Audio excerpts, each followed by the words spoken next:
요양원엔 진짜 이야기가 숨어 있습니다. 그런데요, 그걸 아는 사람은 많지 않습니다.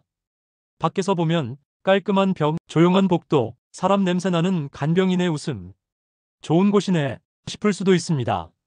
하지만 조금만 안으로 들어가면 풍경이 바뀝니다. 나는 어느 요양원에 잠깐 머문 적이 있습니다.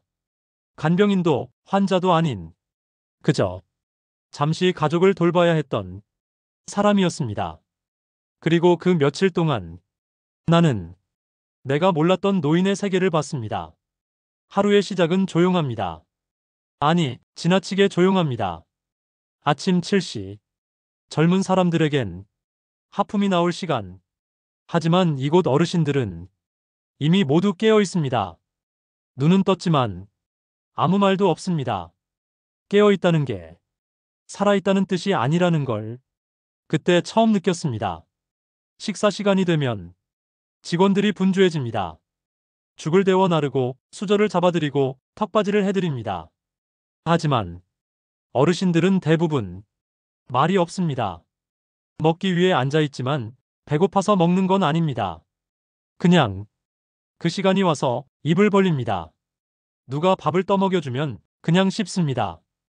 누구도 맛있다고 하지 않고 오늘은 뭐냐 묻는 사람도 없습니다. 밥은 밥이고 시간은 흘러가니까. 나는 그날 어르신들 중 한 분과 눈이 마주쳤습니다. 그분은 유독 문 쪽만 바라보고 있었습니다. 왜 저기만 보세요? 라고 묻고 싶었지만 차마 물을 수 없었습니다. 왜냐면 그 표정이 말하고 있었거든요. 누군가를 기다리고 있다는 걸.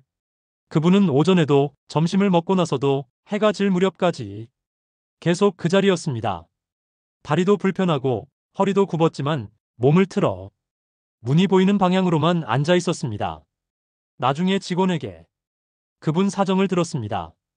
딸이 오늘 오기로 했대요. 그 얘기 3일째 하세요. 매일 말씀하세요. 오늘 올 거라고. 근데 아무도 안 오죠.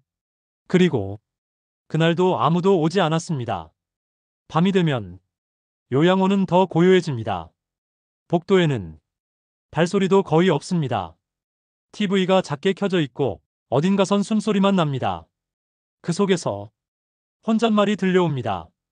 얘가 왜 안 오지? 오늘 온다고 했는데. 그 말을 하는 사람은 대부분 치매가 없습니다. 기억도 있고 시간도 알고 자식들 이름도 또렷이 말합니다. 그런데 오지 않는다는 사실도 명확히 알고 있습니다. 그게 더 아픕니다. 요양원에선 치매보다 무서운 게 있습니다. 그건 바로 기다림입니다. 언제 올지 모르는 사람을 포기하지 못하는 마음. 그리고 그 마음이 하루하루를 지워가는 모습. 기다림은 치매보다 무섭습니다. 왜냐면 치매는 잊게 하지만 기다림은 계속 기억하게 하거든요. 기다림은 사람을 무너뜨립니다. 왜 안 오지? 혹시 아픈 건가? 바쁜가 보다. 그리고 그 다음 생각이 오죠. 혹시 내가 잊힌 걸까? 사람은요, 오래 기다리면 스스로를 잃습니다. 기다림이 길어질수록 마음속 자존감이 조용히 부서집니다. 나는 아무도 아닌 사람인가? 그 물음 앞에 모두가 침묵합니다. 요양원 어르신들 중 울지 않는 분들이 많습니다. 눈물은 어느 순간 말라버렸다고 합니다. 그 대신 그들은 묵묵히 앉아 있습니다. 그냥 있는 겁니다.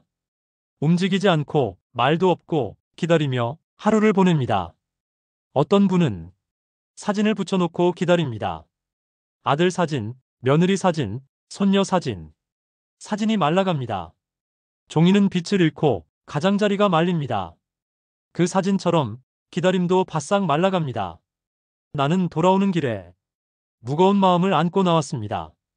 내가 본 건 한 사람의 기다림이 아니라 이 사회가 노인을 어떻게 두고 있는가에 대한 조용한 고백이었습니다. 우리는 말합니다. 치매 무섭다. 나중에 요양원 가면 어쩌지? 그런데 정말 무서운 건 치매가 아닙니다. 요양원도 아닙니다. 가장 무서운 건 누군가를 평생 사랑했는데 그 사랑이 돌아오지 않는다는 것.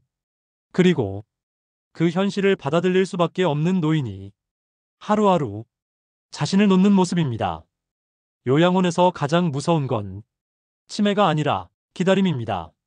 사람을 가장 외롭게 만드는 건 잊히는 것이고 가장 조용히 인간을 무너뜨리는 건 기다리다 포기하는 마음입니다. 혹시 당신의 부모님이 지금 요양원에 계신가요? 그렇다면 잊지 마세요. 한 번의 방문이 그분에겐 한 달을 견디게 하는 힘이 됩니다. 아무 말하지 않아도 괜찮습니다. 눈을 마주쳐 주세요. 이름을 불러주세요. 손 한번 잡아주세요. 그게 기다림을 사람답게 만들어주는 유일한 방법입니다. 기다리는 사람이 있다는 건 아직 살아있다는 증거입니다. 그 기다림이 절망이 되지 않도록 오늘은 전화 한 통, 발걸음 한 번 가보면 어떨까요?